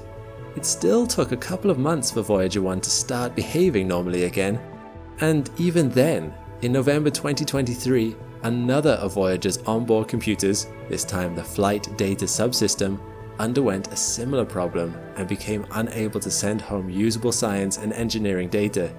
It took until June 2024 until that problem was fully resolved. Voyager 1 is an old ship now. As it continues to travel through interstellar space, it may encounter more and more faults. In July 2023, a routine series of commands sent to Voyager 2 caused the probe to orient its antenna 2 degrees away from Earth. This seemingly small divergence was enough that over the massive distances involved, NASA completely lost the ability to talk to Voyager 2 or hear back from the probe. It was only through sending out an interstellar shout from the Deep Space Network facility in Canberra, Australia, that a signal was able to be sent to Voyager 2, telling it to reorient itself back towards Earth. The 37 hours of waiting for the shout to arrive and for the probe to signal back that it had followed the command must have been tense for NASA personnel. The probe could have been lost forever. One way or another, it's inevitable that the Voyager probes will stop transmitting back to Earth. Whether through error or malfunction, or simply running out of power, the end is unavoidable, and the curtain will fall on this incredible mission. But even then, the twin probes are just beginning their cosmic journeys. In 40,000 years, Voyager 1 will likely drift towards a star in the Camelopardalis constellation, while Voyager 2 will pass 1.7 light-years from the star Ross 248. In 296,000 years, it will pass 4.3 light-years from Sirius. These small, intrepid probes will likely outlast the Earth itself as they continue their solitary wanderings across the Milky Way. And if by chance they encounter intelligent life in one of the far reaches of our galaxy, they will be a testament to mankind's ingenuity and resilience. Remember I mentioned that on each of the probes was a message to the stars? These golden audio-visual discs are called the Golden Record and carry photographs of Earth and its many life forms, the sounds of whales and of babies crying, music by Mozart and Chuck Berry, and dozens of indigenous peoples and greetings in 55 languages. They would offer a distant stranger a glimpse of who we are and what life on Earth is like. As for us, we must say goodbye to these old familiar friends and continue our own lives here on Earth. Hopefully the Voyager mission will not be our last brush with the stars, but only the beginning. Is the universe inescapable? If we were to conquer the limitations of light speed and were to travel to space's furthest edge, what might we find? Just more space? Infinite planets and planetary systems? Or would we somehow come back to where we started? Amazingly, according to scientists, all of these are possible, but which one is correct comes down to the nature of that unseen world all around us. I'm Alex McColgan and you're watching Astrum. Join me today as we continue our series exploring the unseen world of 4D space and discuss possible answers to the question, what is the shape of the universe itself? But first, let's begin by talking about infinity. You are likely already familiar with infinity. In maths, it is the concept of a number so large it cannot possibly be beaten. Of course, no such number exists. For any number you can name, I could come up with a number that is at least one larger than it. But in a way, that's sort of the point. In infinity, there is always another number. And when it comes to our universe, we have so far discovered no edges. There may always be another star or planet. An infinite universe is a little mind-boggling for us. We live in a very finite world with edges and endings. So the idea that there might be literally infinite more planets out there is a little bewildering. However, as we develop more and more powerful telescopes, and push back the darkness further and further at the edges of what we can observe in our universe, all we are finding is that even the darkest patches of the night sky are turning out to be brimming with stars. So increasingly, an infinite universe might be something we are forced to contemplate. But that is not to say that just because the universe is infinite, there are not a finite number of things in it. That may sound a little counterintuitive, but let me show you what I mean. Believe it or not, there are different kinds of infinity when it comes to our universe. 3 possible scenarios could be true: a flat universe, a spherical one, or a hyperbolic universe. Allow me to explain. In a flat universe, if we were to form a grid to broadly represent reality, everything would seem fairly standard. All the lines would either be parallel to each other or perpendicular. An infinite universe of this variety would simply extend outwards in all directions forever and ever. This is a little boring, so I won't spend too much time on it. However, this is a lot like we perceive the universe to be. For the most part, all lines of direction appear straight to us. We can distinctly see the planets and stars around us, and we notice no real curving or warping. However, this is not the only way that the lines can be drawn. Consider for a moment a black hole. You may immediately notice the strange rings that appear to run around its equator, as well as across the top of it and along the bottom. This is something of an illusion. There are no rings across the top or bottom of this black hole.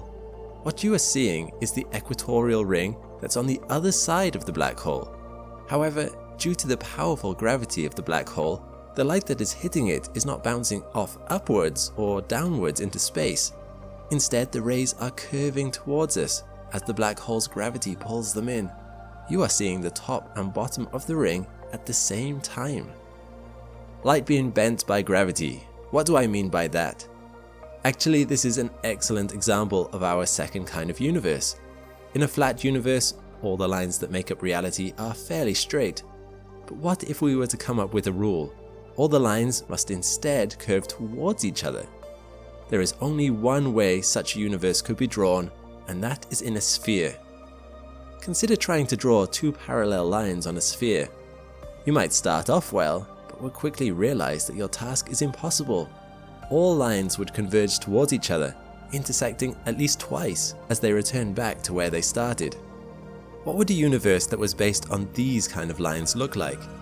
Essentially, rather than going in the straight line you thought you were going in, you actually would be traveling in a massive curve. It's a bit like those computer games where you travel off one end of the screen only to reappear from the other side. In a spherical universe, you could travel infinitely, but ultimately you would only end up arriving back where you started. With a powerful enough telescope, and if light were to travel a whole lot faster all of a sudden, it would be possible to look at the back of your own head. This kind of universe contains a finite amount of things, but it appears infinite because you just keep bumping into the same things infinite times. Thanks to objects like black holes and powerful stars, we do indeed have evidence that our reality sometimes is a curved spherical one, at least near large bodies of mass. The inside of a black hole's event horizon is this kind of infinite space. No matter what path you take, you can never get out of it. However, let's consider our last example, the hyperbolic universe. This one is the hardest to visualize, but the idea is simple. Instead of having all lines remain parallel or move towards each other, every line must move away from everything. Drawing this is inherently tricky because everything keeps getting wider exponentially. The only way you can do that is to either buckle your nice flat disk until it becomes something like this, or warp what you are seeing like this. All of the objects in this image are squares. However, they are squares that are obeying our rule that all their lines must be diverging away from each other. This leads to the very strange situation where you can have 5 squares all meeting up at a corner instead of the usual 3 that is possible in normal 2D space. Alright, this seems a little confusing. What does it mean if space is hyperbolic? Well, let's consider what it is we are curving around.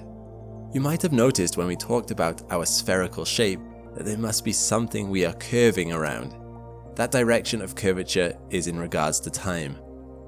Imagine, if you will, a series of timelines. We go a little more in depth with the interplay between space and time in my last video, which I would really recommend you check out. But for now, just remember for this model that objects in time move forward along their timelines in the direction of up, or the future. If they move left or right, they are moving through space, getting closer to each other. If we introduce a large mass into this model, it warps the timelines. Now, if you were a small object traveling along one of those arrows that got too close to the mass, suddenly your path of travel no longer goes directly up towards the future. It pulls you left or right towards the mass. There are several reasons for this, but the essential thing to recognize here is that now your straight path towards the future pulls you in towards the planet, so you'll have to accelerate away from it just to stay on a straight path. In a nutshell, you are experiencing gravitational pull. Even the planet is affected by this. The atoms on either side of it are squeezed towards the center of mass, as if it were being forced down a narrow tube by giant invisible hands. Let's get back to hyperbolic space. In this model, the opposite thing is happening. All lines are moving away from each other. We could represent this by curving space and letting our timelines be straight, which is nice because it captures the idea that from your perspective, your time is always ticking forward normally. But let's warp this slightly so that space is flat. It's all a matter of perspective after all. Here, parallel lines are also impossible, but this time, rather than converging, all parallel lines diverge more and more. Everything moves further and further apart. Why does that sound familiar? It is because that is what the universe is doing. This is not noticeable within a galaxy, where there is enough mass and gravity to keep everything together. However, from what we can see of the universe as a whole, every galaxy is moving away from every other galaxy. Scientists try to explain that with dark energy, but maybe all that is happening is that the universe is just naturally hyperbolic in its shape. So what would that mean if the universe really was hyperbolic? It would mean that the universe was really infinite. The flat space we looked at was infinite. For each light year you traveled out, you discover another light year's worth of space. However, with hyperbolic space, you discover more than another light year's worth of space. It's like opening infinite doors, except inside each door are two new ones. The possibilities would be far more endless, far more infinite than in just regular flat space models. But also, it means that given enough time, the rest of the universe would drift away from us until our galaxy was all that was left. Scientists have looked across the universe, however, have not noticed this hyperbolic space in action. In fact, things all look pretty flat, so perhaps flat space is the correct answer. Yet, this still leaves room to me for hyperbolic space to be the default. After all, if matter is curving space towards it, and the universe appears flat, it would make sense that the universe was curved in the inverse, at least to some degree. Perhaps all three models are true. Perhaps the universe is by default hyperbolic, but mass brings it together in such a way that it perfectly offsets the inverse curves of the universe to the point where everything appears flat. There certainly seems to be some evidence that this is the case, but it's very difficult to know for sure. Which model do you think is correct? Or maybe you feel that we do not live in an infinite universe at all. Please leave a comment down below to tell me what you think. But for now, just remember, the unseen world might be a lot more influential on our universe than we are currently aware of. In ancient times, tribes of humans would huddle around the flickering light of a solitary campfire, wondering about what might lurk out in the darkness. And in that respect, things haven't changed. Our campfires might be larger now, our vision reaching across the globe and even further, out to the very edges of the observable universe thanks to telescopes like the James Webb. And yet, there is always an edge where darkness falls and it's left to our imaginations to fill what lies beyond it. The observable universe's edge is an impenetrable barrier. It is the section of space that is accelerating away from us so quickly, nothing, not even light, can approach us from beyond that line, and so nothing beyond it can interact with us causally. So, unlike the darkness that came before, whatever lay on the other side of this particular edge seemed destined to remain a mystery because it could never reach us, and we could never reach it. Or so we thought. But in 2008, hundreds of galaxy clusters were analysed to be drifting towards a section of that edge, faster than science could account for, almost like something beyond that point was pulling them, or had once pulled them, with a reach that extends across billions of light years. Something massive lurking beyond that final dark. This drift of galaxy clusters that spans across the universe has a name: dark flow. What do we know about it? What could be causing it? And what are its ramifications on cosmology? I'm Alex McColgan and you're watching Astrum. Today, let's dive into the mystery of dark flow and its model-breaking implications for our theories concerning the origin of the universe. Dark flow is a controversial topic, so we'll start with what we know for sure. In 2001, the Wilkinson Microwave Anisotropy Probe was launched by NASA to map out the cosmic microwave background radiation, the fizzling echoes of the Big Bang itself that quietly radiate across all of space, to help us understand better the features of our universe. This map was completed in 2010, although it released its data in installments before that point, and was hugely influential on cosmology as it helped scientists to answer questions like how flat was the universe, or how much of the universe is made up of physical matter compared to dark matter or dark energy. Alexander Kashlinsky was one scientist eager to get his hands on this data. Leading a team of researchers at the NASA Goddard Space Flight Center, Alexander was excited to try to compare the cosmic background radiation map with the motion of galaxy clusters to see if there were any interesting patterns in the flow being witnessed. It was a difficult task. To tackle it, Kashlinsky and his team were taking advantage of something called the kinematic Sunyaev-Zeldovich effect, which was very tiny. This technique essentially makes use of the fact that when cosmic background radiation passes through a high-energy galaxy cluster, it gains a little of that energy. This works whether the galaxy cluster is very hot, thus heating up the cooler cosmic radiation, or whether the galaxy cluster is moving quickly and thus has a lot of kinetic energy to impart. Either way, the radiation gets a little boost, and you can use this information to infer things about the existence or motion of galaxy clusters. The problem is, this boost is so tiny, it's necessary to use multiple galaxy clusters and some statistical calculations to notice it at all. The researchers needed a detailed enough map of the CMB to then be able to compare 1,000 known galaxy clusters against to try to find movement. And to their surprise, they found a pattern. A massive bulk flow of galaxy clusters in comparison to the CMB, stretching 2.5 billion light years away from us across the universe, with clusters moving between 600 to 1,000 kilometers per second in the direction of the constellations Centaurus and Hydra. The mystery is, there is nothing out there to account for this motion. Some massive source, or sources of gravity, presumably had to be pulling these galaxies towards them, but it was outside of our vision, which led to the implication that a particularly large source of mass likely had to exist at or beyond the edge of our universe, just out of sight. And this is a very controversial idea. But first, is it even possible for something beyond the edge of the universe to influence us gravitationally? You might think the answer would be no.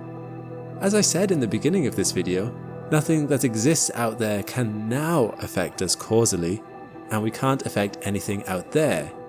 That's just what happens when space expands between 2 points so quickly that the expansion outpaces the speed of light. You lose the ability to interact, even gravitationally. I talk about this in more detail in my video on the end of the universe. But there is a loophole if you do that interacting before a period of time in the Big Bang known as the cosmic inflation. For those of you unfamiliar with this concept, essentially, scientists back in the 1970s were wondering why most parts of the universe looked very flat and very much the same in terms of temperature and distribution of mass if you zoomed out enough, even parts that never interacted with each other before. For instance, the edge of our universe to our left and the edge to our right are very similar to each other, even when there was no reason this should necessarily be so, as they've never met.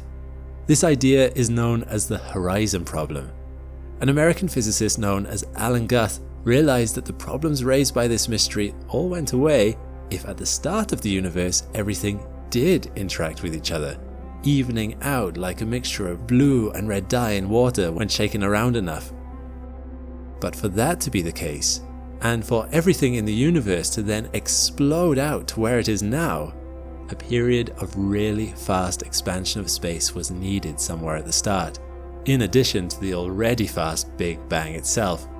It's a little uncertain, but physicists have placed this super expansion as taking place just after the Big Bang began, and lasting only 10 to the power minus 33 seconds, which is not very long. But in that time, it would have expanded by a factor of 10 to the power 26 times, which is insane. This mind-bogglingly fast expansion is akin to going from the size of a bacterium to the size of the Milky Way galaxy, all in a billionth of a trillionth of a trillionth of a second. The nice thing added by having this cosmic expansion event as part of the Big Bang model is that it allows you to explain how everything had a chance to mingle before in the time of the early universe, even the parts that are now unreachable to each other. There are even some very respected theories about how it came about, involving terms like scalar fields and false vacuum state, but that's a little heavy on the physics side and isn't really needed for this video. But the takeaway is this: dark flow could be explained. In that pre-inflationary period where matter wasn't even coalesced into atoms yet, there was a particularly dense section of the wider universe that our particular patch of observable universe got tugged towards on account of it having so much gravity. Cosmic inflation could then have happened, pulling the powerful mass far away from our observable universe to the point where we are no longer gravitationally affected by it. But because things in motion tend to remain in motion, the galaxy clusters given that initial pull are now simply drifting along in that same direction, going with the cosmic flow. But as I said, this is controversial for two main reasons. Firstly, dark flow needs a particularly large amount of mass to exist just outside our universe for it to work and make sense. There have to be far more stars out there, concentrated far more densely than our models currently predict, which flies in the face of the whole reason Alan Guth came up with the cosmic inflation in the first place: uniformity. The universe as we see it is uniform. It is roughly homogeneous, which means that mass is distributed fairly evenly no matter where you look. It is also isotropic, meaning that if you add up all the velocities of everything moving in the universe, it all cancels out. Dark flow upsets this whole idea. It suggests that just beyond the visible horizon, things suddenly stop being so uniform. That dense amount of mass is still in existence, we just can't see it. And that's an idea that's a little out there. It's an idea that raises a whole lot of questions. If the universe is not actually uniform beyond our horizon, did we just get cosmically lucky to find ourselves in an exceptionally flat bit? What does that mean for our theories about the formation of the universe itself and cosmic inflation, if the reason inflation exists is to explain a homogenized universe that isn't actually that homogeneous. The second reason that dark flow is so controversial though is that it might not exist at all. Kashlinski's NASA team might be convinced of it, but ESA's Planck team double-checked the existence of dark flow using an even more detailed CMB map, one provided by their own, more advanced Planck probe, which launched in 2009, 8 years after WMAP. After looking through 1,000 galaxy clusters, the Planck team claimed to see no signs of dark flow at all. But Kashlinski and his team then took a look at the Planck data, and they claim that they do see signs of dark flow. So there's still a lot of debate on the issue. Kashlinski and his team announced in a paper that they would be doing an even more in-depth analysis using Planck and WMAP data, intending to establish more conclusive proof, but this has yet to be released. Until we have better proof or indications of this, it makes sense to assume dark flow isn't a thing, and there is no boogeyman lurking just beyond the edge of the light that billions of years ago dragged thousands of proto-galaxies towards it. But as with all unknowns, it does make you wonder. Science does not really care about what's the most convenient answer. Truth is the truth, whether complicated or simple. Perhaps one day we'll somehow find the answer once and for all to what lies beyond the visible universe and whether dark flow is real. But then all that will happen is the darkness will simply retreat a little further and the next cosmic boundary will appear, causing us to wonder once more. There is always more to know, and humanity's hunger for knowledge and discovery will never cease. Thanks for watching. Making this video required some long-term planning and work, which we were only able to do thanks to the consistency and sustainability of your memberships as Astronauts on Patreon. A huge thank you to everyone who has signed up, and if you'd like us to make more videos like this, you can join with the link down below. When you join, you'll be able to watch the whole video ad-free, see your name in the credits, and submit questions to our team. Meanwhile, click the link to this playlist for more Astrum content. I'll see you next time.